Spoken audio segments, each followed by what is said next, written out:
Hello, everyone. This is Tim, and this is going to be a conversation with CondorDM. I'll put his link down below in the description area if you want to check him out. But I haven't had a lot of conversation videos in a long time, and the other day we talked, I think, for 4.5 hours. So I said, how about this time we, record this, put it up on the YouTube channel, and, you guys can listen in. But I always enjoy these conversational type videos. But Condor, feel free to introduce yourself and describe your channel, and we'll just have a conversation. Hey, what's up? I'm CondorDM. I got a channel. There'll be a link at the bottom of this video, like you said. A lot about what I say about myself you can find in my videos, so go ahead and have a look through them. You can find out more about me that way. I won't say much now. We'll just go ahead and jump into the conversation there, Tim. The one day I spent, I call it a CondorDM day. I just went through your videos because they were like sort of building up on my watch later playlist. And I think I killed your notifications that day because I kept just, put comments and things. And what's interesting is I like that we disagree on some things, but we're civil about it. We talk back and forth and like, oh, really? That's what you think? What about this situation? And so I've been enjoying our interaction in the comment section on YouTube. Well, I still find you to be one of the more reasonable guys online, because I know I can be taken in the worst ways in text because I'm very forward. And you were very, how could I say, gracious, and maybe even when I've been rude at times, you have reacted pretty well. And I do apologize for those moments. No name calling or nothing, but you know what I mean. But yeah, just coming in through text, I can be a very forward person. I'm not shy. I don't soften up all my words for every topic I'm talking about. And I'll confront a negative anytime I feel like it. And this usually gets me called a lot of bad things, but you were more reasonable, seeing where I was coming from, got it, and we picked up from there. And I think that's what has got us to this point. Like the 4.5 hour conversation we had the other day. I hope now you can see a huge difference in my opinions than you did then. Yeah, I think when you talk to people, especially like in a conversation, you can, like you said, you can hear emotion and inflection, and text can be very deceiving, and especially, role players online have a tendency to, dig trenches and start World War VI or whatever for whatever topic and they were talking about at the time, and I just I really enjoy seeing different opinions and talking to people, even if they're like 180 degrees different than me on what I think. And the people that I enjoy the most are the people that can discuss stuff like that and not, punch a wall or, just start devolving into personal attacks and stuff. So, I think sometimes it's just, let's just agree to disagree. We'll talk about something else. But I do enjoy that back and forth sort of conversation. Well, at the same time, I'm totally understanding of the competitiveness of debate through conversation. I'm a person who hates to lose. So when I get into an argument, I will bow down if need be, but I hate to lose. I hate to lose any argument. I hate to lose almost any competition I have with anybody, right? I'll accept it, but to me it's a standard thing. So I will always want to win. I will always try to sort of push for that peak, right? So I sympathize with people. If they're on the losing end of the argument, it's hard. It's hard to go, okay, and bow out, right? You keep feeling the need to almost defend yourself. And some people will think in arguments it might hurt their reputation if they don't say the right thing, or someone makes them look terrible in that conversation. All right, a little break in the conversation, but we're back. We're just talking about how, sometimes people can get very competitive with, their opinions and arguments and debates. And as you saw in that debate with Andrew, I'm not a very good debater. I really am not. I'm more of a conversationalist. I just enjoy talking to people. So I think you handled yourself pretty well in that conversation, debate, whatever you want to call it. And here's the thing I've learned about you. You'll sometimes have strong opinions on the counterpoint, and you will have feelings like anybody else competing, but you'll try not to insult. You'll be you're much more subtle with your points, to the point where you take the dig and then usually you don't get a reaction, right? And I'm like, I've pointed that out to you before. You're pretty good at that. You'll throw your little dig in there of where you disagree, and you make it sound like if I say anything back to this, I'm going to look like an ass. what I do is just I've learned to deal with.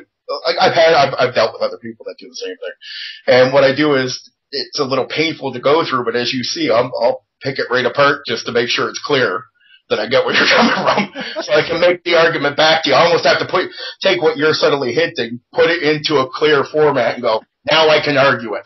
Thank you. Yeah, I can be a sneaky little bastard at times, I guess. With the well, it's never been on some negative point. I always think your points are good, even if we disagree, as you would say. I mean, there's some small areas in gaming where I think wrong is the right answer, right? But for the most part, 98% of that I think is just different opinions. Yeah, opinions and preferences, and and you game the way you want. I mean, like I say, it's not an overall game style that I would disagree with, but there may be little points where I would just say in any game that little, to me that little thing will be a negative, no matter who runs it, right? And that's where my arguments will be. Even though I'll hear people go, well, no one's playing it wrong or playing it right. And I would agree on to that degree from styles, genres you want to do, and just, the majority of methods, right? But there might be small little rule type things that to me hurt games overall, like perception. So I'd like to talk about that for a second. Perception checks, I'm one of those people, like I told you, if it was being used as, how could I say, for example, you walk into the room, there's a table there, and there's a shadow being casted under the table, by the table, and there's like a rig color on the floor down there. But it's hard to see. You can't just see it walking in. But you go up and you tell me I'm going to look around the table. Well, in that area, perception check makes sense to me, right?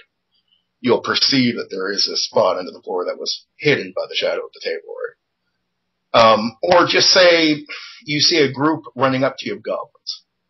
But, for example, one might be wearing a piece of uniform that is different than the others. But it's something you're probably not going to notice on the front of it, right? I'd make you make a perception check or offer you one. And if you notice it, you notice the difference with this guy over the other ones. But the way I see perception being used, or the way I've seen it pitched through 3rd edition especially, is being used as in, you walk in the room, the game master or dungeon master, whatever term you like to use, comes in, you come in, and he gives you the description of the room and then says, roll perception check, or you ask to roll it. And then he tells you what you find. I'm like, well, that's wrong, because to me that takes away from role-playing, because like I told you our last conversation, role-playing to me is more than just interaction.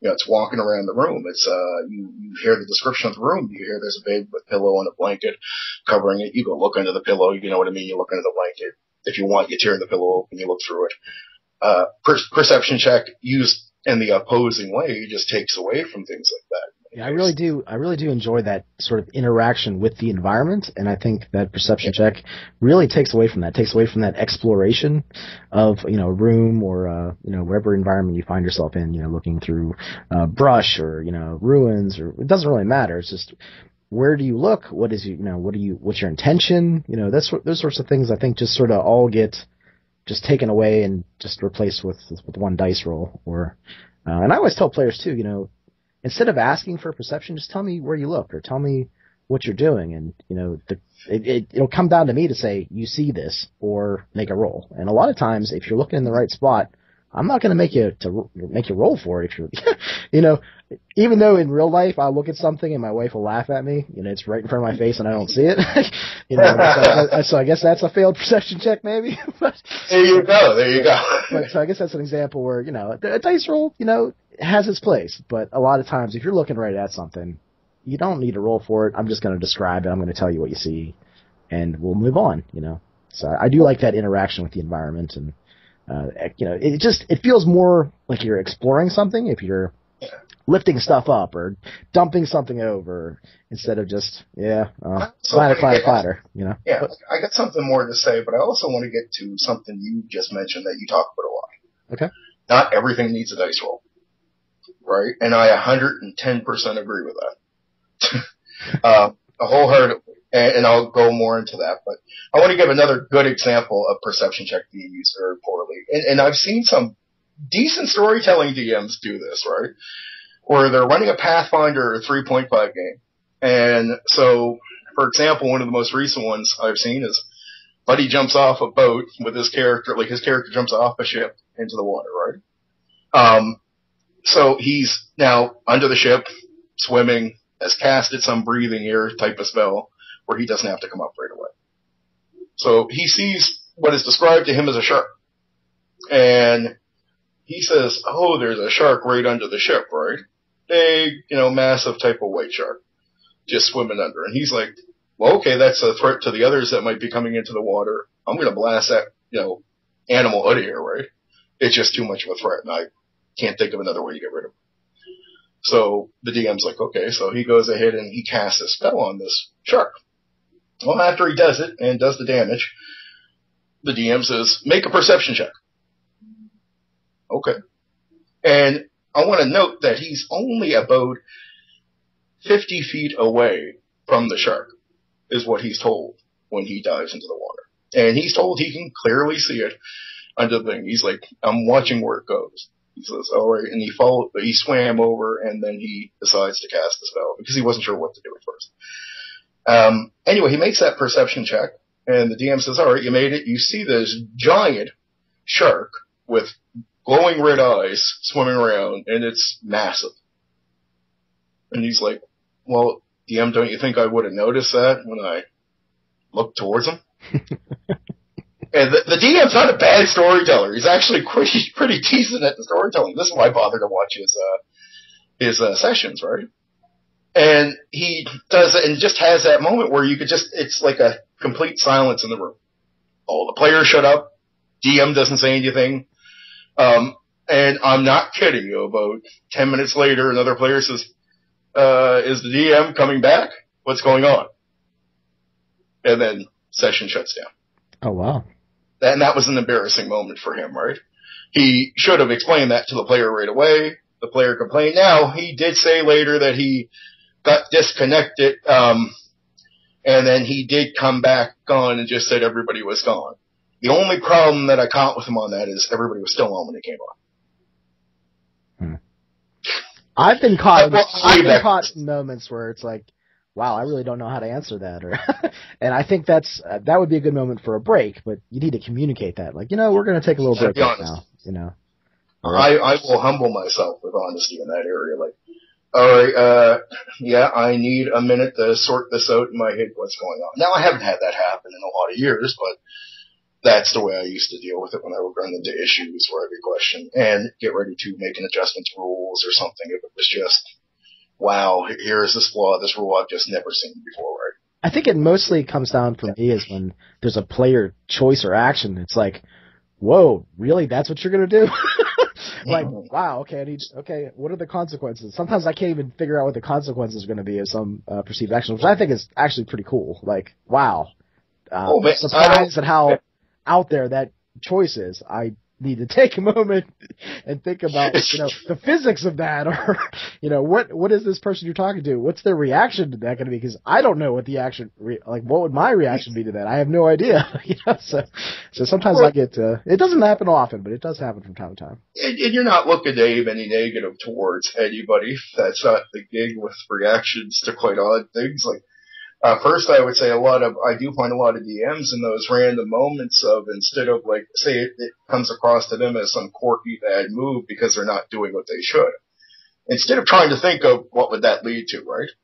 Like, what would be the reality of the reaction from the situation to this? Not just, hey, I want to teach a lesson. But I do find a lot of DMs out there want to take a moment like you're talking about where a quirky thing is thrown at them, right? Or it doesn't make sense to the reaction of the situation. They want to teach the player a lesson with the game. To me, that should be just, I know I'm going to a negative on this. I've just seen it recently, though, online a few times. And I just don't think you should ever teach a lesson with the game. And that means if someone comes in with a quirky idea and they should come out smelling like flowers, no matter how negative it might seem to a situation, they come out smelling like flowers. You allow reality to take its course. And you want to know what? If that means the player might not learn from the consequences, because there's none, right? No negative consequences. you try to have a talk with them and say, hey, I think, I love the different ideas, but you should be considering this. Maybe it was a bad thing, or let the other players talk to them. And you make your best argument. If they come and make the mistake again, you allow the mistake to happen. And maybe by then, consequences will show them an error in what they're doing, right? It doesn't mean every idea that you're doing that's an error is wrong overall, but there might be a piece within that it's just like, yeah, maybe I should be more considerate about that little portion of the things I'm pitching towards people. I should take their characters into consideration before. Well, I usually love how creative those ideas usually are, even if, like, they might not be a very good decision or good action to take, but they're creative. And, as a GM, you want to sort of foster an environment that's okay with being a little risky at times and trying new things, and because that's when things happen, But if you're too negative at the table, that kind of shuts that stuff down. So you don't really want to do that. So yes, there's consequences in the game, but I see what you're saying. You don't want to like get out the roller and start whacking him on his knuckles whenever he does something like that. I've seen some guys do that. I don't know if you've seen it yourself, but I've seen many DMs want to teach lessons with their games to a player making a bad decision. To me, my main thing is just play the game right. Right? Give me your effort. Focus on playing the game. Do all that. And if you make bad decisions, that's on you. That's just going to be the game's going to react to you, not me. Yeah, that's like the reaction of, the NPCs or, the environment. So I'm totally, cool with consequences, but I see what you're saying. It's like taking the consequences like a step or two too far. Like, okay, exactly. It's like kindergarten with Tim as a teacher, and I'm gonna instruct you on what good behavior is or something. That's not my job. Now I want to jump over to what we were going to talk about with. You don't always need dice rolls for everything. I 110% agree with you. That was where we were talking about perception is, hey, if you get down and look under the pillow, it might just be there. Yeah. Like, oh, wow, I don't got to roll any checks? Nope, it's just there. Oh, that's awesome. I don't know if it's the same with you, but I get like a little bit of a pet peeve with that. Like if I hear like dice clatter on the table, I'm like, I didn't ask for a dice roll. What are you doing? What's going on? On that right away. I think all games, and this is another wrong, in my opinion, is I don't mind the idea of player agency and having some control. And I always believe the world is yours as a player with your character, right? To get in and affect it the way you want. The rules are mine, but the world is yours to do as you wish with it, right? So when it comes to the rules, those checks are part of my rule system. And if I want you to roll, I'll ask you to roll. Right? You might want to use a skill, and if I think you're good enough at it, as you would say, I might not require a roll. Like, can I have riding land base? Can I drive this wagon? Do I need to make a roll? No, you can just drive it. Go ahead, get on the wagon. Yeah, if you had like a background of something that like traveling from place to place. No, you've ridden in wagons your whole life. You're good. No, but outside pressure comes in. Like, say you go off-road onto rough terrain and you're driving fast. Time to start making some checks. You stay on that good road, like much of what your skills will do for you when you're in more calmer situations, right? You have more time to focus, more time to do things. You don't always have to give me a roll in skills, right? You have the knowledge. You can just do it. Say it's under a pressure cooker situation. Well, then that, you know what I mean? Then the pressure from the outside starts creating the dice roll, as far as I'm concerned. And that's how I sort of play most any skill is there some pressure from the outside? Like crafting a weapon would be a little pressure. Now, if you just tell me you want to craft a basic weapon, I might just let you do it without the dice roll. If you want to craft something exceptional, well, then you might fail, but you might craft something very exceptional. Time to start giving me a roll. You don't just get that for free. And I think dice rolls can be exciting, like when the whole table's like leaning in a few inches, like what on earth is going to happen with this dice roll?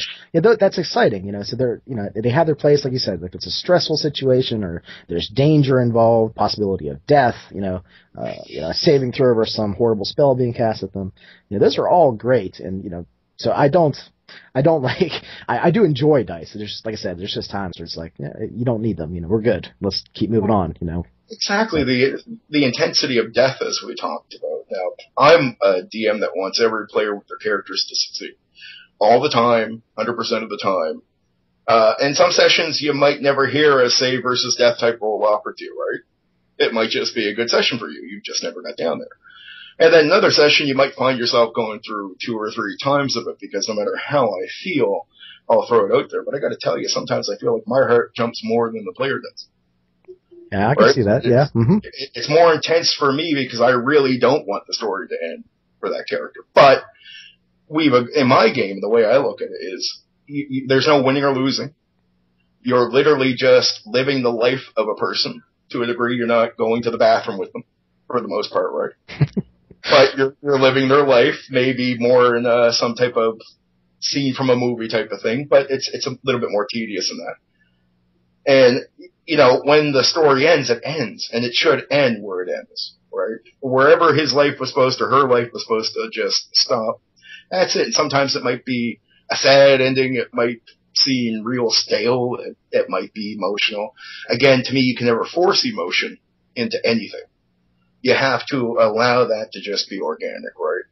So if the death, really gets a reaction from the other characters, or the players are feeling it, or they're at least, even if they're not totally feeling it, they'll make sure to be fair to the character they're playing, who they know would feel very depressed or very sad about this death, right? Because I've known this person.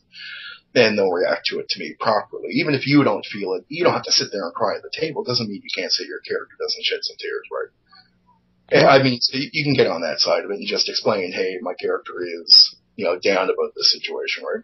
Well, I sort of look at it like from a George R.R. Martin, A Song of Ice and Fire sort of thing, where there's no script immunity.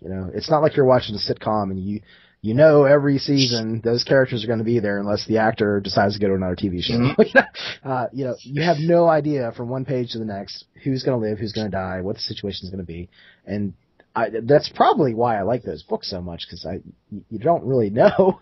Your favorite character might die 10 pages into the book. You have no idea. Yeah. That's the way I tend to run games, especially fantasy games. I don't know what it is about fantasy games, but maybe it's because it's more medieval and brutal, and people are carrying implements. A large piece of steel that's going to hack into your side. That's that's pretty violent and grim. Well, all other games to me are built off the fantasy medieval setting thing. At least the way they're built, as my opinion is. All right, so the medieval fantasy has magic. Players like magic. What do we put in, or what do we put in to replace it? Because we need that effect. Levels, in many cases. Okay, well, from the old D&D setting, when you're putting characters together through the medieval setting, they have levels. And I know that's common games, but that pen and paper is its own thing, right? And so you see a lot of, to me, the settings from the old stuff being the way every other game is built, right? That's just my take on it anyway, as far as when you look at what the medieval fantasy game offers you, magic, skills, everything else, when you go to the newer games, like, say, a World of Darkness game, you're going to wonder, what's the magic? Is there levels? Is there skills? And most players come through that D&D setting, or at least learn about pen and paper through that method, right? Now, in these years, that might change, but I see with D&D still being a big commercial product, part of me says that won't change, right? Everybody will come in, like if they're going to play Fate, they'll be coming from the perspective of D&D. I'd say a majority are, but I have bumped into players that, like for instance, got started with World of Darkness games, or got started with like story games, indie games. So I kind of look at that as like a sort of culture of play. Like that's where they started. That's what they know, and then when they bump into these new games, these new types of games, new types of groups, they're like, wait a minute, you don't do it this way? So I think sometimes we sort of form camps, and a lot of times I don't think we need to. No, I don't say either, and I don't even mean it to separate into camps. It's like I'm talking. I find if you came through World of Darkness, that's going to be you're going to be in a niche group, right? Not as many people came through World of Darkness as say D&D. Almost all gamers come through the medieval fantasy. Yeah, I'd say a majority, yeah. Yeah, and it's not a disrespect to the ones coming through World of Darkness, and there's no even need to take that from what I'm saying. It's just to say I find the majority come through this, so a lot of the games I find at least come across to me as being built to speak to what these gamers would expect to some degree in the game. And from White Wolf to Millennium, when I look at those games, I can almost go, That's what they're calling the magic. That's the skills. That's everything pretty much. Here's their replacement for whatever D&D was offering beforehand, right? Yeah. But in a different setting, in a different genre, right? It's like, what is the magic here? What's this? What's this? Or they'll replace certain things, or like you said, just sort of tweak something. It's like, this is the version of that. I've also seen a total reaction to D&D. Like, this is how D&D does it. D&D sucks. I'm doing it this way. You know, I mean, you might I've not seen even that too. You know, you might not even have magic in the game, but that's what I'm saying. Either you have a version of it, or you're replacing it with usually something. Yeah. Right now, there is a new genre of games I think comes out with a little bit more non-magic. The zombie games. I'm personally interested in one of those because I'm going to be recording some sessions with my current players online, running a zombie game. But yeah, I find a game like that can be exceptional. My opinion is, with zombie games, short campaigns. I can't see a long-term campaign lasting in a game. Yeah, unless you do something like a Walking Dead sort of thing. I mean, you're talking to someone who grew up in Western Pennsylvania, man. This is like zombie capital of the world. With Romero films. So, I'm not saying you couldn't do something like a Walking Dead, but how long could you keep that interesting in a game format? I think you're right that a shorter campaign or like a mini campaign maybe, or like one shots, that's generally probably better. But I think you could be done. It's just it'd be hard. Now, for the people out there wanting to do drama class, they might have an issue with what I'm going to say, but I find for people that are into the story but also there to play the game, right? Playing like a game of Rome with no magic, no nothing, like if you went back to the Roman days, it's going to be a sleeper. Right? I could see maybe a short campaign being done on it, but in a setting like that, I'd still want to throw some magic down somewhere. Well, the thing you might not be thinking about is politics, because that can be sort of a replacement to keep things like a Game of Thrones type of. Yeah, like that would be an example, like, you know, where there's a lot of ins and outs and you don't really know what's going on, and betrayals, and so I think it could be done, but you would have to really amp up the politics and things. No, I don't talk in absolutes. So I want to make that clear. I completely understand there are people that are in smaller groups or niche groups within the community that would love to play to the politics system. My opinion is they're a niche group. I want to be clear on that. I don't have stats to go down on that, but my opinion is the amount of people that want to play to just say would be loving a political game like that would be a small portion of gamers. And I'm a public DM, so when I run into gamers, I might get one or two of them, right? But it's hard for me to come up with a group of players that just want to play that for the most part, with some non-magic, maybe sword play here. Well, I'll agree with you here. I like, for instance, I've ran Firefly campaigns, and I was actually sort of thrown in there. I was a player in a game, and the DM folded after one session. And everyone was so bummed out. I just said, you know what, I'm going to run it. I've never done this before, but I'm going to run this Firefly game. And I did. And what I did find, especially when I first started, was there's no magic. There's no really supernatural stuff at all, you know. Nope. And that's a big chunk of... Sorry, go ahead. Oh, I was just going to add, at least the zombie game has zombies. Right? I mean, there's something... But go on, I apologize. No, it's okay. It's just that's a big chunk of like a DM's toolbox there, you know, magical stuff, you know, trinkets, artifacts, rituals, you know, things created by magic, magical creatures, and it's none of that stuff was there. And a lot of my experience, like I said, playing like fantasy, medieval type games, that's a lot of the stuff you do, a lot of stuff you tinker on when you're doing your prep and stuff. So that was really hard at first, and I just had to sort of focus on tech. Like high tech sort of things and experimental prototypes and things like that. And so what you did was do what I'm saying. You went ahead and replaced the magic with something else, right? You went ahead and looked at the setting and went, well, if I don't have magic, I need something.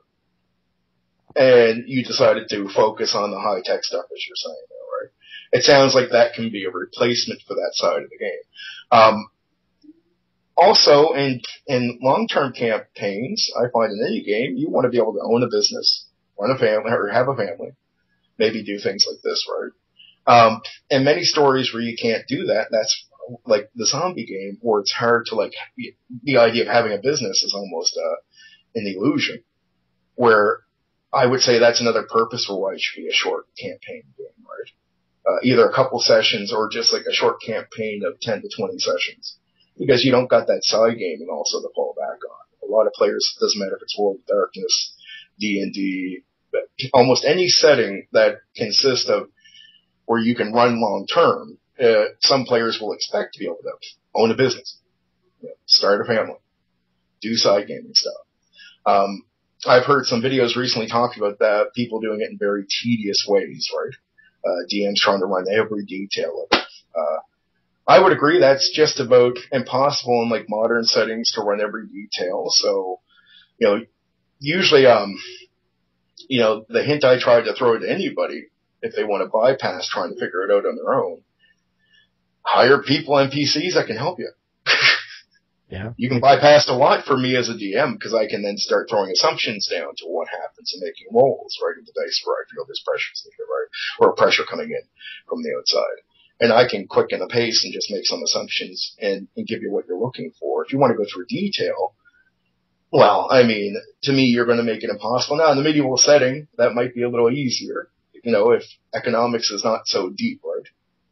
But in a modern setting, I just can't see someone going to buy the business license in every detail, and then every DM knowing all those details to the point of being able to fairly line that up. Because if you want to go down that road, to me, it should be challenging, just like every other game, right? Yeah, I think you can get bogged down in details, and really that could go for all kinds of different topics. Yeah. But as far as NPCs and hiring them, I kind of see that as more of an old school mentality. Mm-hmm. A lot of new gamers don't. Maybe the new systems really don't talk about that either.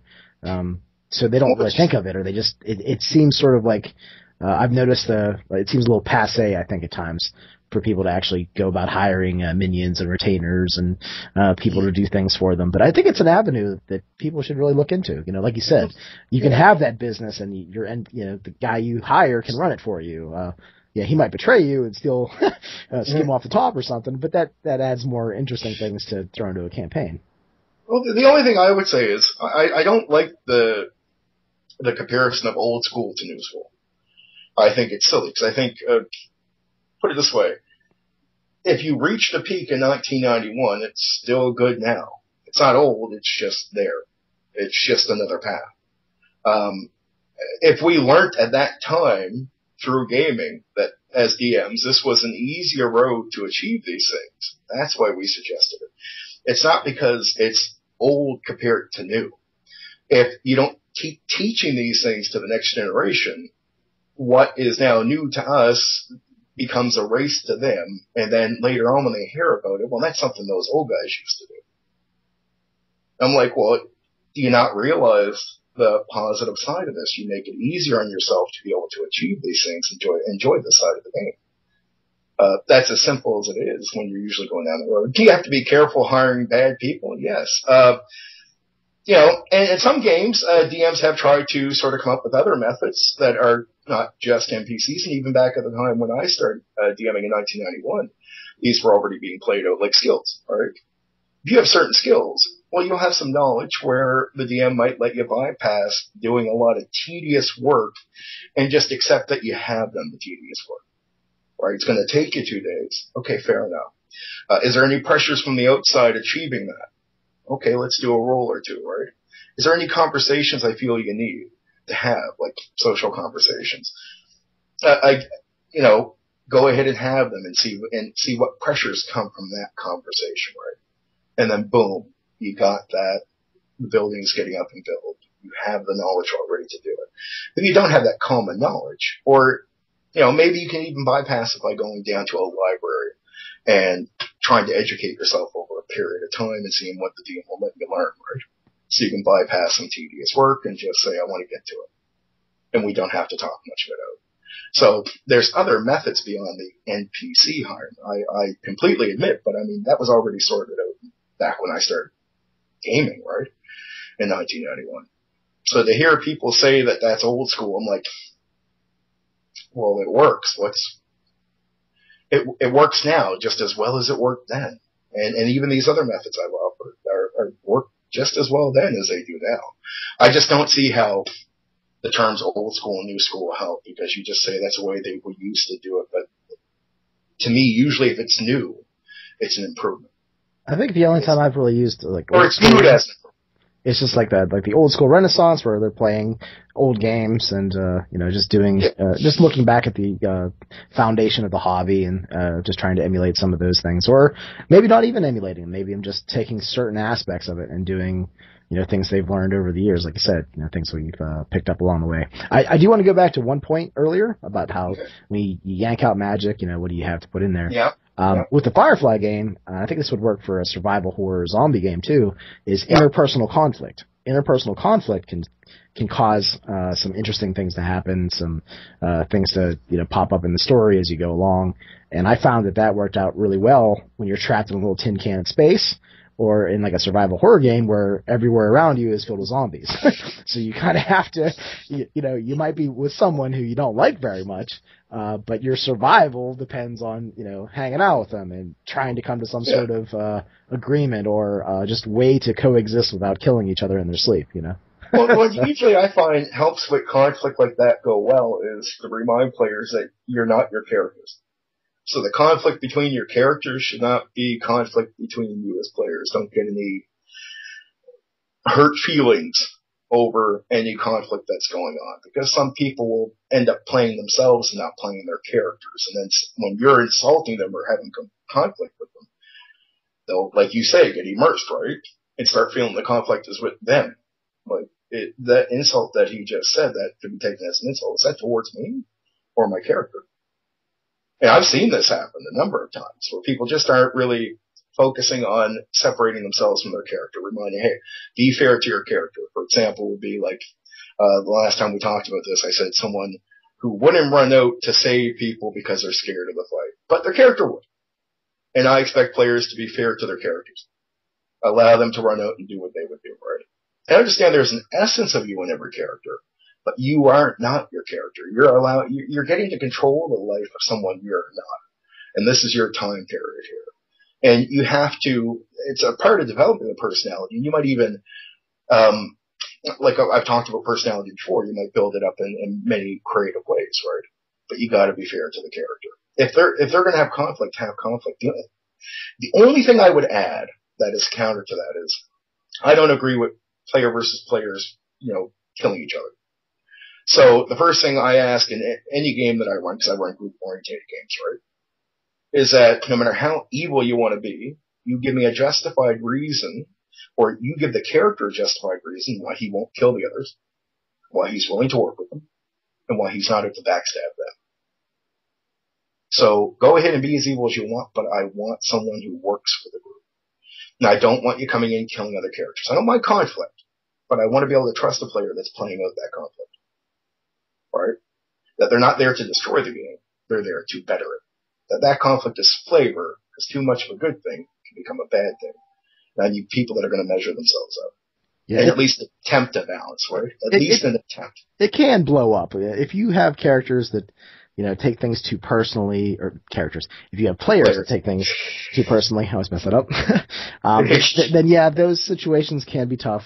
I find that if you start out at the beginning of a campaign, like say like a Vampire the Masquerade game, like, okay, this game we're going to allow your character to kill another character. We're going to understand that that's a possibility. It might not happen, but is everyone okay with that? I think if everyone's on board with it at the beginning, it can work out well. But yeah, I've seen, especially in like D&D games where, it gets ugly.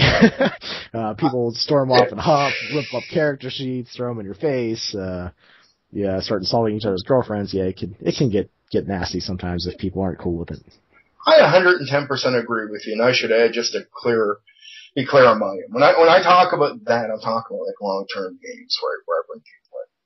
Now, I consider the zombie game I'm going to run a side game. It's not core, that I run, and it's really open. And yes, just like you just mentioned there, I let players kill each other's characters. And after all I just said, that's just for my core game. That's the way I run the general long-term game you're going to play if you come play games with me, right? Yeah. And then outside of that, you can get into these games where I'll allow you to kill each other. and I try telling people, like, cause, I see, especially, like I said, like online, people, like, put forth these opinions. It seems at times that people have, like one way of doing things, or this is how I do this all the time. And I look at those and like, really? Because, like like you said, you're running a survival horror game, you're going to do things differently. Exactly. I try to fit what I'm doing, the system I'm using, to the genre or to like the specific campaign idea that I'm going for, and like that's my goal, is to try to emulate that or to be closer to the system, or I'm sorry, closer to the setting. Yeah. But sometimes I'm going to do things differently, like the lethality little knob. I might turn up or down depending on, like, if I'm running a survival horror game, you better believe that thing's going to be cranked to 11. How weird things are going to be, or how gonzo things are going to be. That all changes. The only difference with me is by the time you get to a game like the zombie game, you only get to play that if you're in my core game. So first off, I've already made these players play together, build up a level at least of respect where they're not backstabbing with each other's characters, right? And they're already good with each other. I don't want to game with people that are, no matter how good they are at gaming, if they're spoiling the mood, they gotta go, right? I'm just not in the mood to play with those people. I'm not in the mood to cater to them or be patient with them. So if you're spoiling the game for me and the other players by your attitude and you're there to play for yourself, you can move on. But with the other players, when they get to the zombie game, they've already built up a level of respect with each other, and then they'll get, like you would say, the talk. Hey, I'm going to let you kill each other. Tell me now if you want to play this or not. What's really cool about you doing that too is those players that have been with you for so long, they're going to see those differences. They're going to be like, oh wow, I get to experience something different. Yeah, this is like experimental. I feel like I'm on the cutting edge of CondorDM, because I've had players that have been like for instance, they were in a sci-fi game of mine and a Lamentations of the Flame Princess game of mine. The one is very horrific, and the other one was sort of wonderful and weird, and like, whoa, in space. So like, and they commented like, wow, you're running things differently. This is different than you did it last time. And I've seen that, like, when I was especially in like a gaming club where I'd run a game of like Changeling, and then I'd run like a Labyrinth Lord game. Like, wow, it's almost, they can just see the differences, and that's pretty cool to see, because especially if you have the intention of running things differently, like there's reasons behind doing things differently to bring sort of like atmosphere and just elements of the setting, like how gritty something is, etc. Well, so to me, I get how you look at it. To me, the side gaming stuff is like what you say, an experiment, a taste of something different, and I do it in short rhythms. So, like for this game, the way I'm going to do it is, how could I say? The plan is a bit of episodic, I want to record it so it's going to follow the characters, right? And we've agreed that they've made 5 characters each, right? With the intent that when they've lost all 5 characters or the campaign ends, it ends, right? So if the 5 characters die first, the game's over, right? On either one of their ends. But if they make it through and say they're on their 4th character, well, you'll see the end of the campaign, right? You'll get to see what happens. If the results work out, it's going to be very random, so it can be different in many circumstances. But yeah, when it comes to zombie, it's going to be short and short-lived, but like many of the side games I do, that's what they are, short campaigns. And it's just, like I say, I'll open up and I'll let you kill each other, or I'll try other things than just magic, right? Like I like to do cowboy western games. I've done a few where I have a player that plays the outlaw, and I have all the other characters hunting, and they'll take turns. We'll do a number of games where it's just like, say there's 5 players. They're all going to play outlaws at one point. They're following them, tracking them, and trying to catch them. And I think that's cool. Like, I love to hear when people do try new things and experiment. And, well, the thing about experiments, too, is sometimes things blow up in your face. Sometimes that thing you think, I'm going to try this. This is going to sound like a lot of fun. If you experiment with that in, like, a long-term campaign, it's like, well, now what do we do? Like, can we retcon that, or let's just forget that? And sometimes it's a little too far into the campaign to do that. So experimenting in short campaigns, or, like you said, like side games, I think is great. Yeah. Well, especially if you do find something there. What I do is I have a core game all the time, which is the one that I'm going to be confident that is going to run forever. But yes, you're experimenting with new things in these side games, and you might pick up something you're taking back to the core game. Or you'll learn that potential story could be long-term in a way you've never considered before. just by going and running it, right? You've never seen that, you never even thought of it that way. So now you're perceiving it in a different way. You've learned something just by running it. You have a perception that just changes on the spot, and you see things like going, Eureka, oh my, I could use that and run it for a long time, or I could do this, I could do this, I could do this. Like, I can do everything I could with any, core game that I would run, any typical core game. So sometimes I'll see things like that. Usually I still stick to medieval fantasy in the long run, but I have ran at least 2 long-term campaigns outside of that. That were in sort of futuristic settings, and they worked out pretty well, but it's something I didn't want to keep going back to all the time, right? Yeah, for some people, sci-fi is easy, that's their main way of playing, but yeah, I think fantasy, like I said, with like horrific elements thrown in, I always seem to bring the horror to whatever I'm running, if it makes sense. Like, if there's a little for a little horrific thing, like even the sci-fi game, I had like horrific nightmares, like that was plausible, but it's like, I don't know. It's something I think I need to actually work on, especially, like I said, I'm running running for the local gaming club, and there's kids running around. I really don't want to be throwing out like graphic, horrific things. So I'm like, I'll catch myself like, okay, maybe I shouldn't describe how that guy's being, disemboweled by, animals that are slurping it down. Maybe I should, work on the description there a little bit, or the dream stuff I'll play on. Especially depending on the character, if I feel that's a really focused area for that character, is maybe they're playing a clerical type, future, can see into the future, can talk to ghosts, right? I might make some of their dreams very vivid as messages to them. And then sometimes I might just use dreams randomly on a character that is delivering another message I wish to deliver to the character, right? And it's never an overall thing. It's never going to be, this is the whole game for that character, but at one point before a great battle or something, right, they get a dream that someone could be coming up from behind them. That's the hint that's thrown into the dream, right? You could have someone following you, and you're going to get sandwiched and killed. And you need to avoid that. Now, I never say anything's required, so you could even get sandwiched in, for example, on that and still win the fight, right? But the point is, the dream is hinting that bad results can come. Right? And you need to avoid that. So sometimes I'll throw that in. The other thing I do, and I always do this, is death. The way I run death in my core game is this. You can come back twice, meaning you can have 3 lives, right? Your first one, you die, you can be raised. Second one, you die, then you can be raised. But if you die the 3rd time, you're dead forever. The gods won't let you come back, right? So there's a limit. And death can be permanent even on the first one if your body's disintegrated, right?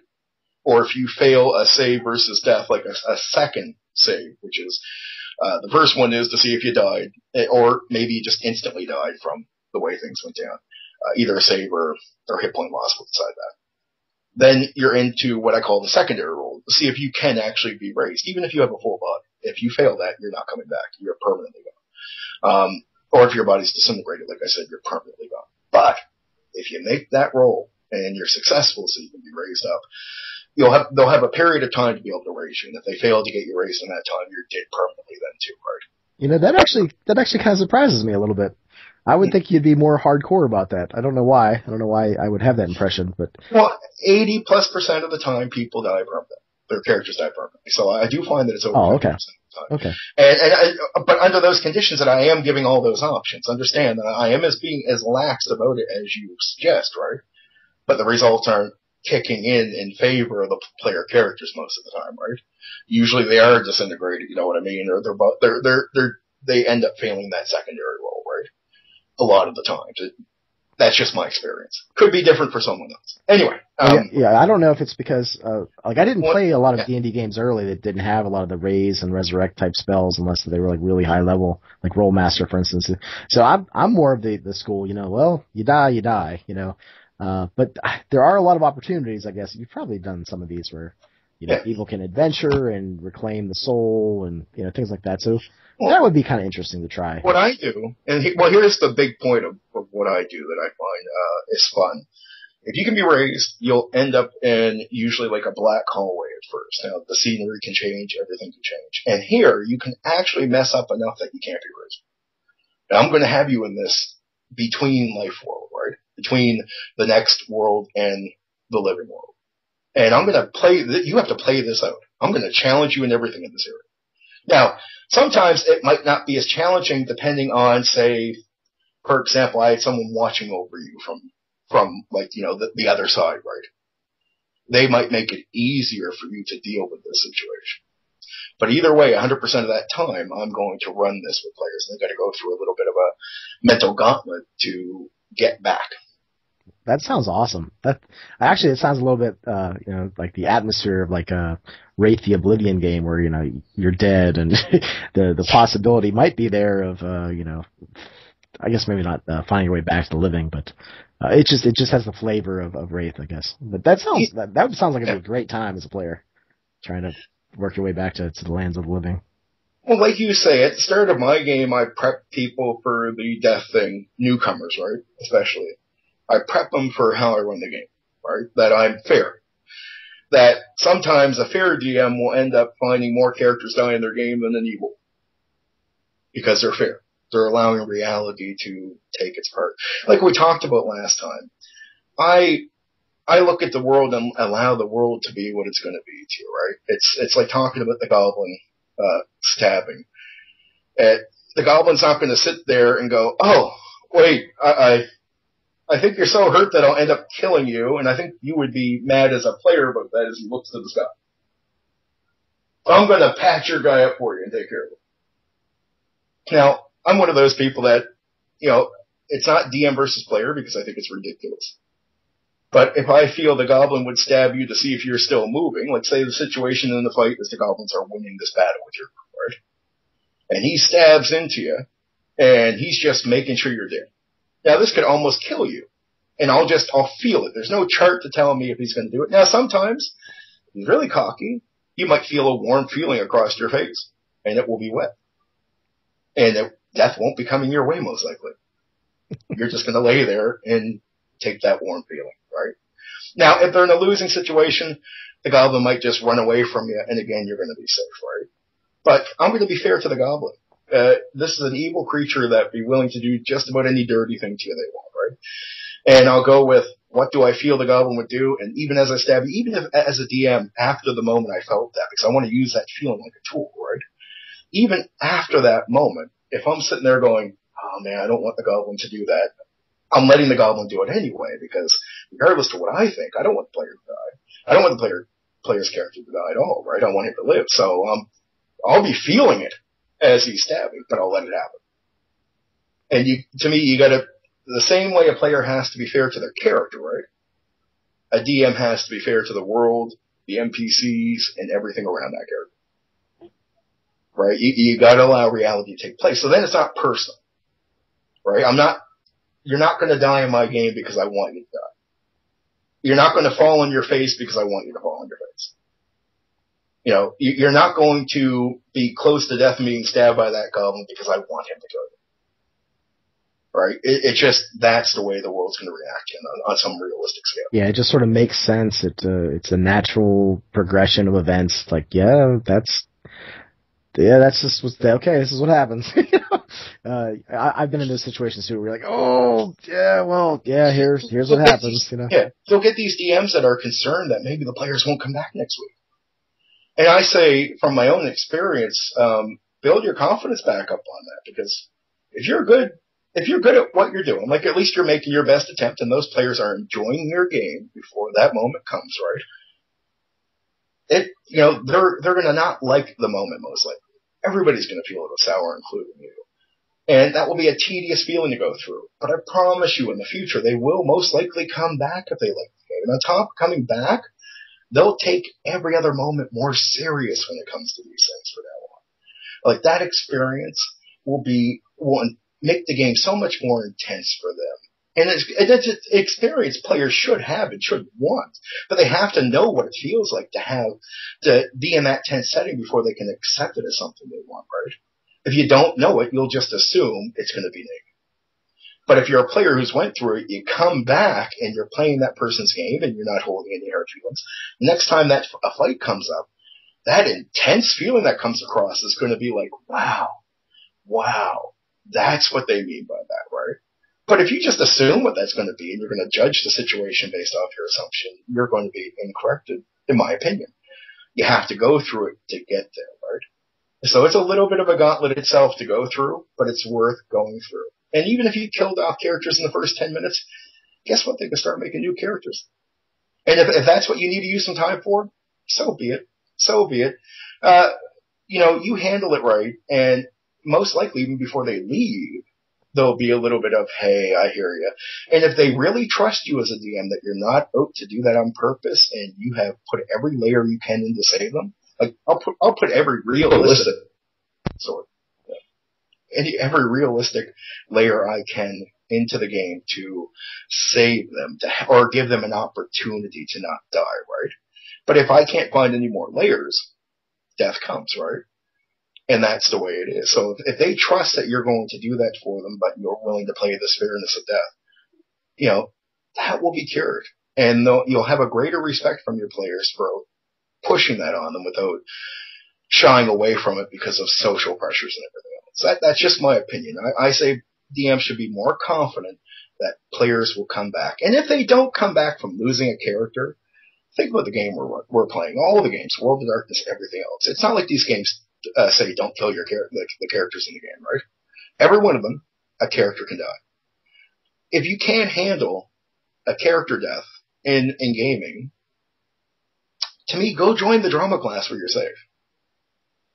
And actually, I can't help but have that opinion, because to me, you should be able to handle it and then find the person that you trust that is going to run that the best way that it can be ran, right? And death is a sensitive area. So as a DM does everything they can to make that as incorporated as they can without hurting people. I've seen those. They should be let it go. That you're talking about where, maybe even like you said, like maybe the GM has said at the beginning of the game, it's a real possibility that your character can die. And sometimes I feel weird that we have to say that now, but I think you do have to say that because, you just put that out there because like I said, some games aren't like that. And then when you get to that critical moment, like when they are just about to die, it's almost like they still don't believe you. Like, like they look at you like, oh, well, really? Well, yeah, really. That's what happened, man. I'm sorry. That's just what happened. As a result of the consequences. That was, that's it. And, but they come back, like you said, like they might. I've seen players storm off in a huff, like I said, but I've seen, many of them come back, and like you said, that experience, stays with them. In fact, a lot of times those memories of characters dying are the things that they only remember. Like they'll forget a lot of the other things about a campaign, perhaps, but that thing, that's in there, man. That's like chiseled in stone on the inside of their skull. So.